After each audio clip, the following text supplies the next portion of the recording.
کہ کسی بھی وقت روس ان ممالک کے ذریعے خلا پر قبضے کا اعلان کر دیا جائے گا۔ جو خطرہ امریکہ کو اس وقت چین سے محسوس ہو رہا ہے وہ دراصل روس حقیقت میں بدل دے گا۔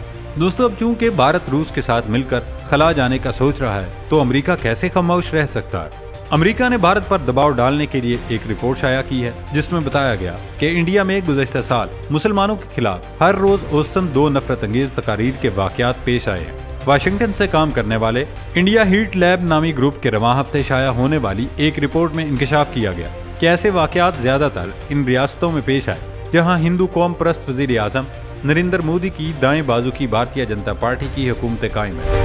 انڈیا میں رواں سال ہونے والے عام انتخابات میں چند ماہ ہی باقی ہیں جس میں نریندر مودی تیسری مرتبہ اقتدار میں آنے کے خواہاں ہیں۔ انڈیا ہیٹ لیب نے 2023 میں مسلمانوں کو نشانہ بنانے والے 668 نفرت انگیز واقعات کو دستاویزی شکل دی۔ گروپ نے 2023 کی پہلی شش ماہی میں 255 واقعات ریکارڈ کیے جبکہ سال کی دوسری شش ماہی میں یہ تعداد بڑھ کر 413 واقعات تک پہنچ گئی جس میں 62% اضافہ ہوا۔ اب امریکہ ایسی رپورٹس کے ذریعے بھارت پر دباؤ بڑھا رہا ہے۔ اگر وہ روس کے ساتھ اپنے معاہدے ختم نہیں کرتا تو وہ بھارت کی ساری حقیقت دنیا کو بتا دے گا اور بھارت کی حالت بھی پاکستان جیسی ہو جائے گی۔